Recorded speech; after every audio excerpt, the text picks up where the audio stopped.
Alright guys, TacticalRab again today. Hope you're doing well and enjoying your day. So far, OpTic closed out a 2-0 weekend last night, but so many talking points in their games this weekend, especially Pred channeling his inner Ghosty and doing lots of team nailing over the last few days, not just in their actual matches, but apparently behind the scenes in practice as well. Dashy and Clayster revealing that there's a setting in the game right now that arguably needs to be changed ASAP, which could seriously affect things as time progresses, especially if Pred doesn't change his ways. Very much interested in your thoughts in the comments below. Hit the like button if you enjoy. Subscribe if you're new as always, I would greatly appreciate it. First of all, I know there's lots to talk about the Miami Heretics right now. Of course, the Los Angeles Thieves somehow came away with a Game 5 round 11 victory here. They really shouldn't have gone that far, but they did. And Miami are now on, what, a 6-series losing spree. As Ronnie says here, after this moment, it wasn't the same again after they 3-0'd OpTic, of course, online. Went to LAN, got 3-0'd by OpTic, got knocked out of the losers bracket by Vegas when he had a 0.46 or whatever, purged out that series. And then they went on to be 0-4 so far in this qualifier stint. So I guess the question is, what do you do with this Miami team? It's quite evident really that they've brought in Real for a reason, but he's not on their starting team yet, and he probably won't be able to be for a little bit of time, right? This is their roster of 4. They've got JurNii on the bench. I know people were watching their kind of behind the scenes documentary they did, but it seemed like JurNii had definitely fallen out of favour, shall we say, with the coaching staff over there. So Erik was then the man to come in. He wasn't great in yesterday's series either, right? I mean, he has a 0.83 so far. He's played 3 series. Not like JurNii was much better, but the argument could be that if you put JurNii back in for Erik, does that help? But at that point, it's like, come on, we're just recycling players, and it's not worked before. It's probably not going to work this time. So they clearly need something else, and there is still some sort of depth of talent in the Spanish scene. I mean, there are other players, Real included, you know, Rencor, Super, Sucre, these guys, that they could at least consider if they want to keep the Spanish thing, which I think they will. But it's like the trend that they're currently on. We can see here, last 5 matches, just all the L's in a row. So, you know, they're 7th in the standings right now. I guess we can just have a look at the standings quickly just to see where things lie, because, you know, 50.7th place, but on this current slide,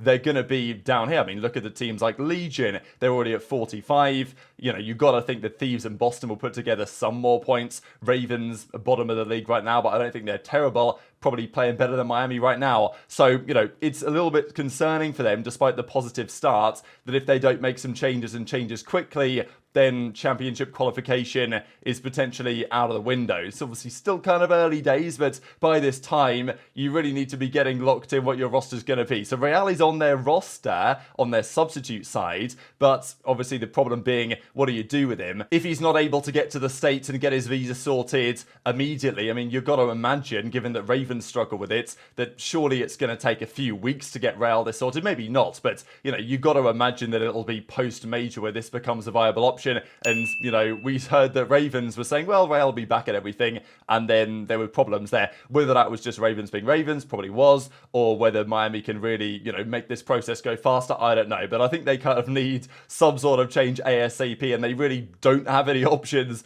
other than to just hope things work out or try and get Real in ASAP. So yesterday was an interesting one. Of course, OpTic took down Los Angeles Guerrillas 3-1 in the end. Shotzzy had a stinker map 1, and then he massively turned it around in the rest of the series. Pretty impressive really from Shotzzy that, you know, he's had a bad couple of opening maps over the last couple of days, but has really turned it around in the final few maps of the series. The big talking point, I would say, though, from the player side on OpTic was Dashy. He was just really, really good this weekend. And I know there was some criticism leveled, not exactly on Dashy himself, but more so on the playstyle that Dashy was adopting, which isn't necessarily, you know, basically the idea was that the team was telling Dashy to just be the hill kit and to do that the whole time. And I feel like Dashy has maybe not exactly come out of his shell, but it feels like he's doing a bit more on the map over the last couple of weeks. And I mean, have a look at these numbers really. In OpTic's reverse sweep against the Rocker, he participated in 43% of kills. So in terms of kills and assists basically that he got, he almost half of kills that OpTic got in that reverse sweep, Dashy was involved in to some degree, which is, you know, that's way more impact than I think we've really seen from Dashy so far this season.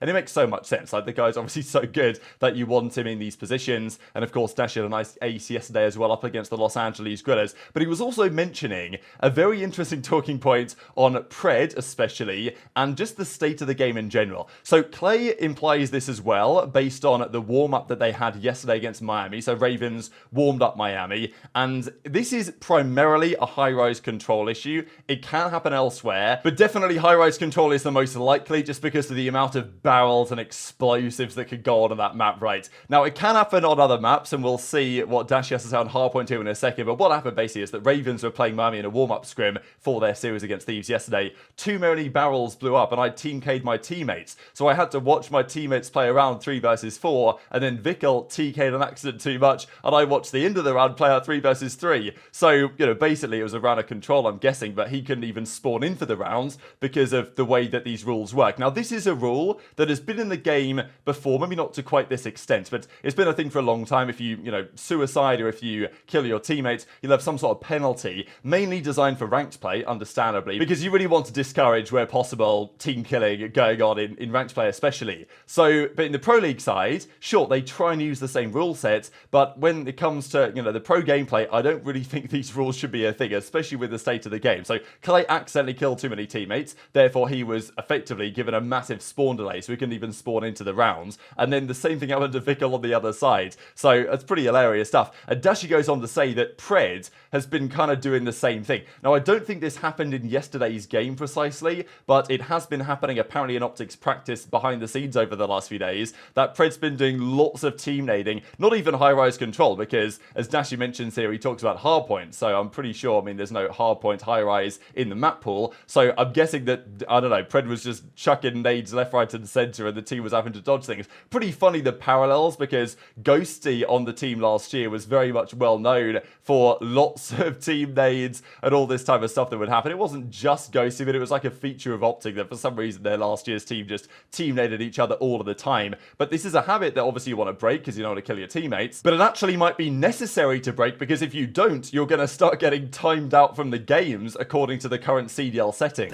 No one even knew that this was even possible, because I don't think anybody in the world, anybody in the league has team killed this many times. But we're playing aBeZy. I'm not even trolling, Chad. This motherfucker is literally, he's the third imposter in Among Us, you know what I mean? He's literally that guy with the 3v5 on some hills, because we have to dodge nades from aBeZy, right? Kills us 3 times. On the 3rd time, it's like, what the fuck are you doing? And then I'm laughing, aBeZy's laughing, I think Ken starts laughing, and then aBeZy goes, wait, I actually can't spawn in. The game registers. I'm like, I'm actually spectating you guys. Like, there's like a fucking penalty or some shit.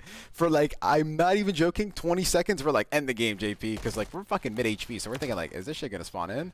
Ah, nah, he's not coming back in. And then he's like, oh wait, I'm back in. And then we're like, end this shit, bro. We're way too jacked. Like, this is actually hilarious.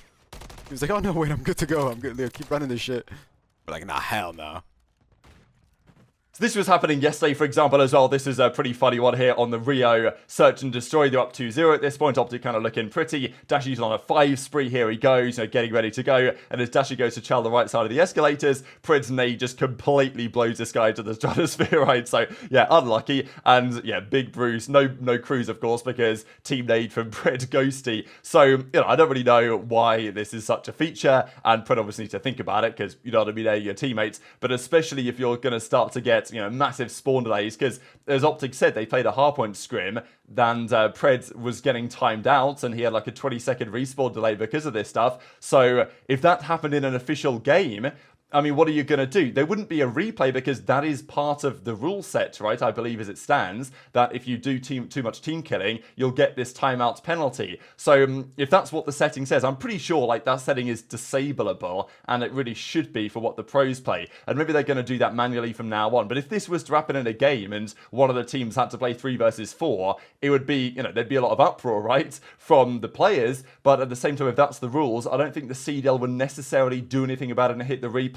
Maybe they would, but I don't know. OpTic have also had some absolute banger controls over the last few days. There's no doubt about that. Dashy was asked about this interview and says, yeah, I just don't know what's going on there, right? Loads of round 5 Karachis. But, it's all good practice at the end of the day. And as I said the other day as well, that OpTic were so scary in Vanguard because they would just win every single Tuscan control. If they can make that their map on Karachi control, then they're going to be in a good spot. But I think they are going to need to play better when they play the better teams. And the real tests do begin in part next week, because Toronto versus versus OpTic is coming up in the relatively near future. I know there's also been some talk as well about the whole lawsuit thing. We haven't understandably probably had many developments on this over the last few days. Scump and Hex are keeping quiet, probably being asked to by their lawyers, understandably so. Don't want to say too much on the situation, and I'm sure we'll get developments over the coming weeks and probably months at this point, given how long this is likely to last. But I know people were speculating that Activision, they weren't going to be happy with OpTic, and therefore they were going to do certain things to rig the game against them or something. So, but this guy called himself Straw Hat. He really probably should call himself Tinfoil Hat, right, with this take. But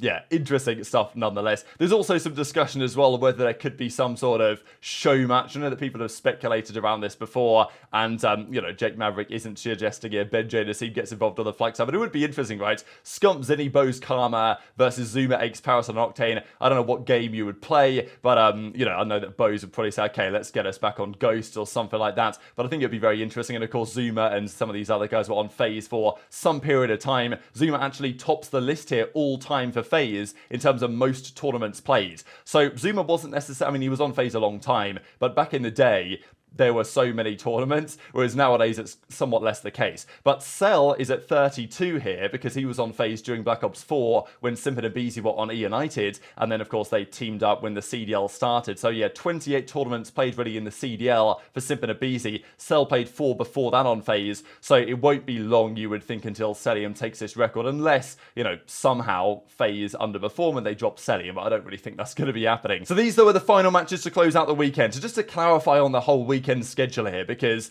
last weekend there were only 2 matches on the Friday, which is pretty underwhelming. This weekend it went 3-3-3. But still, there aren't that many teams on a weekend by weekend basis that actually play 2 matches. Like if we look at the teams, Miami have played 2 this time, Rocker have played 2, Boston have played 2, OpTic have played 2, and like Vegas have played 2 this weekend. But on a lot of weekends, it's just like only 3 teams play 2 matches or whatever it is. So not exactly great. But the games for today, because the weekend so far, I think has been better than I expected it to be. Today on paper is actually great. I mean, Surge Ravens. What do we want to say for this one, right? Ravens have been pretty shocking online. I think there's no doubt about that. And I do have my questions about whether they could really turn it around. But Surge, I mean, yeah, since the change that they made, I think the mentality of Ravens has got to be really positive for this series compared to what it's going to be on Surge. We know that they've struggled with even getting practice, Seattle Surge. They've got rid of their best player. They should be getting better over time with aBeZy here, but I also just wonder what the internal dynamics of that Surge team are. Whereas Ravens, you know, they've got to be confident. I feel like the vibes on Ravens have got to be a bit better. And sure, they didn't have a good weekend last time, but this is a massive game for them. So I think it can go either way. I think a game 5 is definitely on the cards, but I think I'm going to lean Ravens' way to win this one, but I don't know. I think it's tight, and I know that Paddy P predicted Surge to win, and I can definitely see that as well because I don't really trust Ravens online, but I think I trust them just enough. Then Rocker versus Breach. I mean, again, for Boston, the way they got slammed on Friday by Subliners, this really feels like a series that they need to at least be competitive in, but Rocker have been really good over the last few days, so I'm going to lean their way, and Boston didn't impress me at all. Boston do seem like a really up and down team. Priestahh needs to turn it around, but I think this is going to be quite telling, right, because Rocker are kind of that like gatekeeper team in a way. If you can beat Rocker, you probably are a top 4 team, or at least have the potential to be there. So if Boston don't do that, then it kind of proves that they're not anywhere near the level they need to be to try and start making Sundays or winning championships. And then FaZe Subliners, the highlight match of the weekends. This is great timing for this match to occur actually, because Subliners are looking better and better. They clearly have made some strides, and FaZe of course are still FaZe, and they've been great online so far. So I think probably FaZe in 5 is maybe the more sensible prediction here, but I think it can definitely go either way,